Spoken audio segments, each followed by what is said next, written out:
Okay, hi, Titus here, and this is TPC iFix. Today we're going to repair a phone that has been mailed in here with a box. Okay, it's a Samsung Galaxy J4. So this phone, I don't know what the customer was doing, but anyway, as you can see here,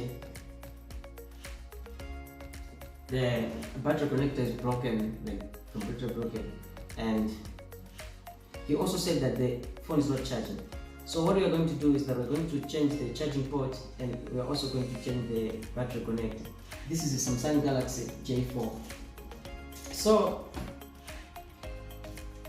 I checked the phone. I did check the phone. I did check the phone, and it shows that the screen is a bit broken here, but I tested the phone is turning on and the screen is actually okay. It's touching and everything is okay. So what we are just going to do right now is just to change the charging port and then this battery connector. Shall we? So suppose that you're a technician and you want to fix this phone. Please, you have to be very careful because this logic board here is very small. I remember last time there was this friend of mine who came with it was Samsung Galaxy J1. I don't know what was I thinking that day. Maybe I had stress. I ended up breaking this thing. So please take care of this thing. I mean, when you're fixing this phone, you must look here, make sure that you don't damage this thing. This thing is very thin. I can actually easily play. So let's do the charging pin replacement job and then the battery connector very quickly. Let's do that. Okay, so let's remove this charging port very quickly.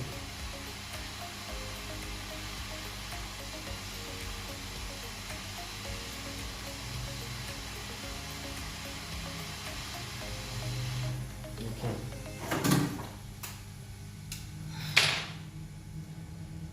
All right.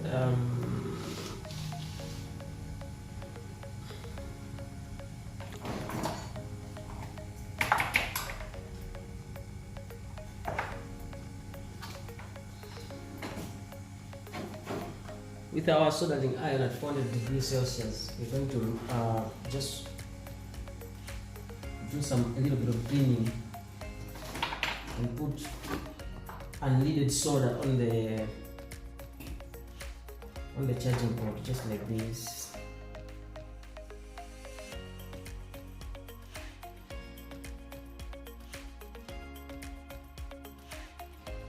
Okay.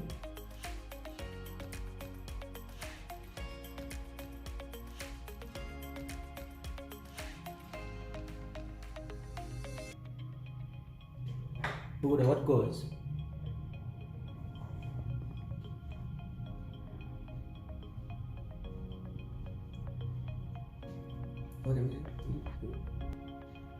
So basically what I would do in this case is that I would wick away this solder in these holes with the solder wick. But I was so unfortunate that this time around we ordered solder wick. We ordered this poor quality solder wick, so it cannot be able to remove the solder from the holes. As you can see, if I try to wick away the solder there, it doesn't. This is actually poor quality solder. You see. So until we get another type of solder wick, this is what we are going to do currently. So we're just going to put the charging pin here like that. Just make sure that we align it properly. Like that. Okay. And then we're going to blow the hot air.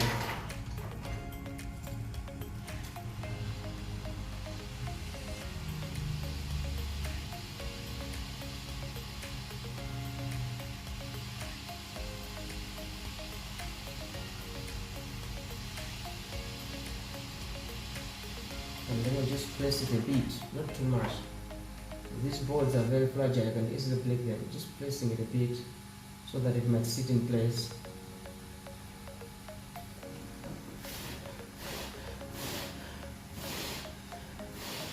Okay, that should be okay. Now that we have put the new charging pin, let's flip the board.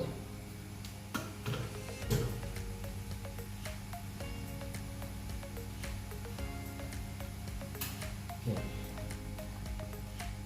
So that is how it looks. This side seems pretty okay, and this side seems pretty okay. We're just going to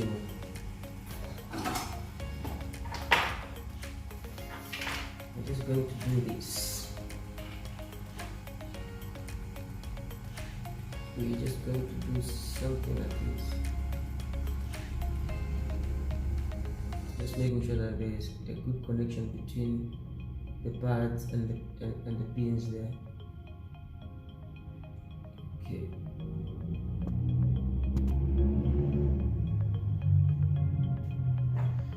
And that what I did there is called solder bridge. If you are learning, you will do a lot of that. But if you've been doing this for a long time, that shouldn't be a problem. Okay.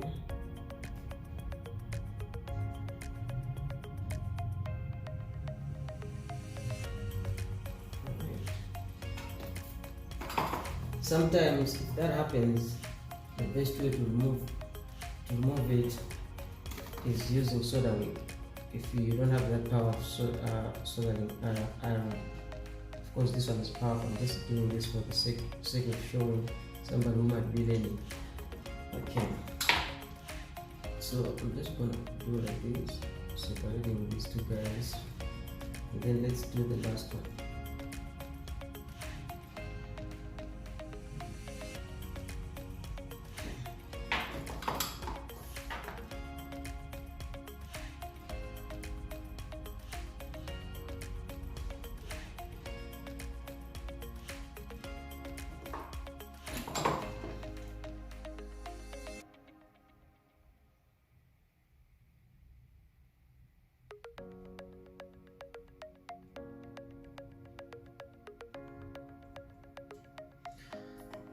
To me, that looks like a good job. Just to make sure that we secure the pin in place. I always make sure that when I change a charging pin or when I do a job, the customer shouldn't come back, because doing one and two ways, no one likes it. So we just wanna do it once and then it goes. It's solid. The customer does not send it back here anytime soon. That's what we usually try to do. I've been teaching my wife microsoldering, and she seems to be doing pretty good. I hope very soon she's the one who's going to be taking care of all the changing of charging pins and all that, because so this is how the job has been done. To me, my only concern is this last pin here. These two last pins. Okay, just want to make sure that they're separated. Let's put a little bit of our solder flags. Just a little bit. A little bit of solder flags. And then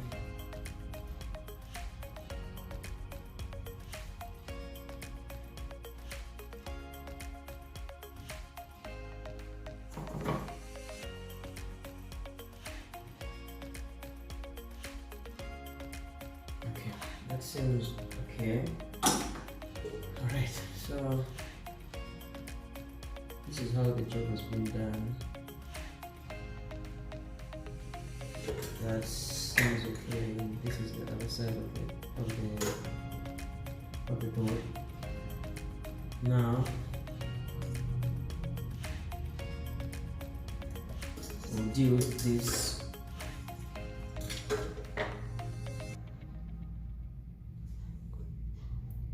guy here, the battery connect. And what was that? What happened actually to this part? Okay, so let's remove this.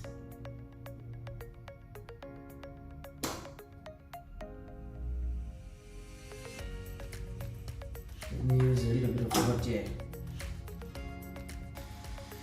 Okay, let me just remove this guy.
Okay, now that we have removed those guys,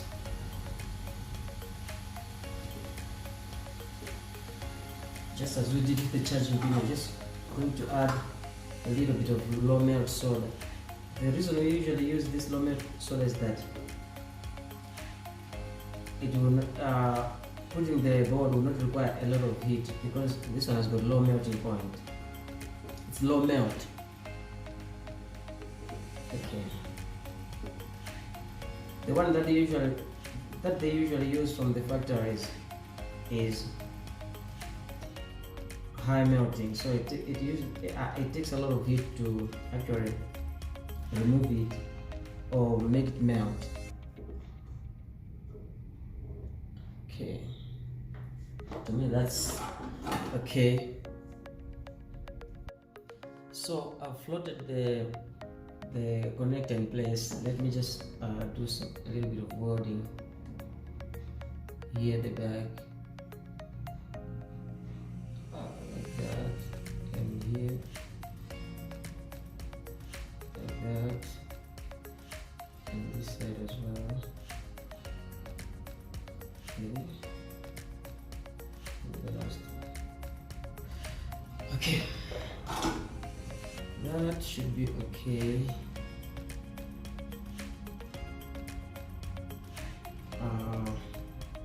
Let's test. Okay, so we have replaced the connector and then the charging pin. So what we are going to do right now is to test and make sure that it is working. So basically the way I would test this is that I use either a DC power supply or the USB amp meter. Now you might be wondering, how do I use the DC power supply? I've got this thing. This thing is actually for iPhones. We usually use it for iPhones. And as you can see, it has got all these heads that we can connect from iPhone 4 all the way up to iPhone X. But if you see here, it has got this USB thing. So I just connect the USB here and then I connect it to the DC power supply there. Let me show you how I do that. Okay, so I just connect these guys here to the DC power supply like that. And then as you see here, I've set the DC power supply at 5 volts and 0 amps. So this is what actually happens if the phone is charging. The moment I connect the charger to the phone like this, without even if there is no battery connected, you see it draws 90 milliamps. It goes up and down, but this should actually tell you that it is charging. The other way we do that is we use the USB amp meter, but I don't know where the USB amp meter is right now. So for example, let's just connect the battery and see. So when we connect the battery, can you show that? Okay. When we connect the battery, you can see that now it is drawing 420 milliamps without the screen connected. So it's actually charging. So we just assemble the phone and then test. Let's do that. Alright, let's assemble this phone and see if we are okay.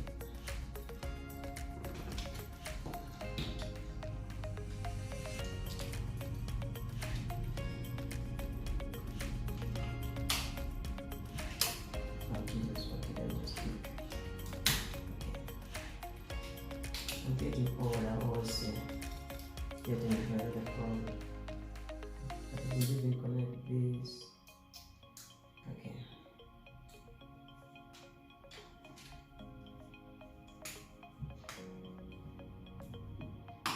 Okay. Let's just connect it. Okay. As you can see, it is charging. It is drawing 420 milliamps, and this battery has got some powers, 47%. Yeah, that is 420 milliamps, so it is actually charging. So let's just power it on and see if it is turning on, if the charge is working. Let's just test a few things, because I'm sending this one to the owner right after we are done testing it. So let's just check.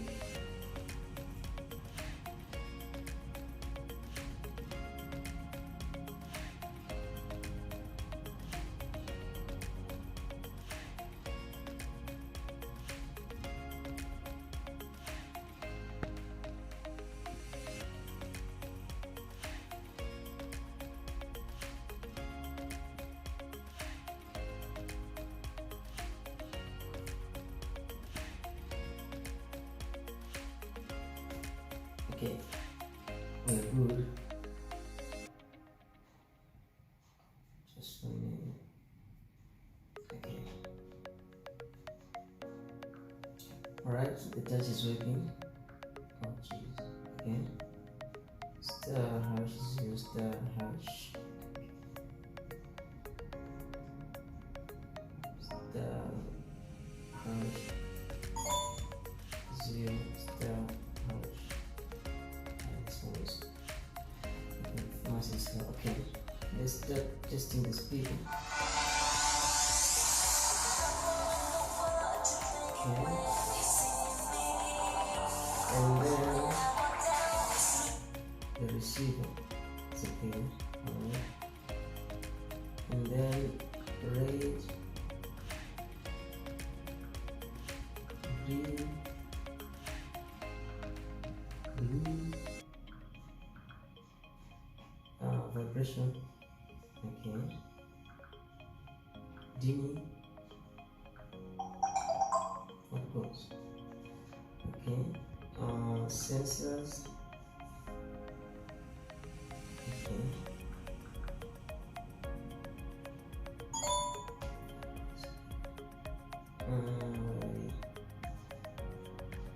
front camera.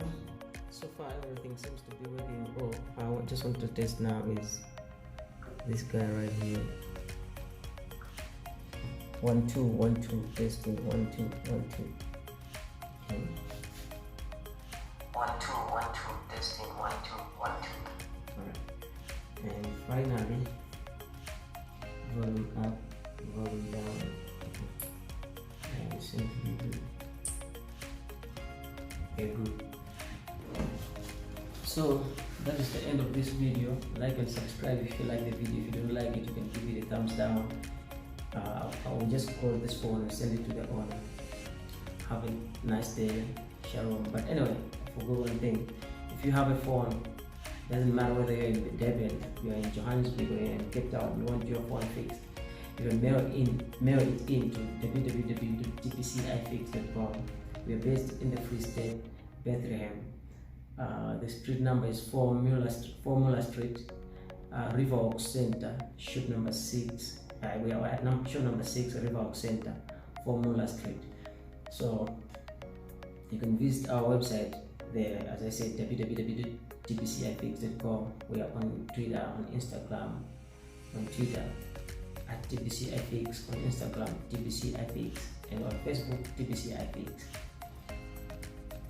If you want to visit our store, you can come out at our store. We'll be so happy to serve you as a customer. If you stay away, as I say, you can just mail in your device to tpcifix.com.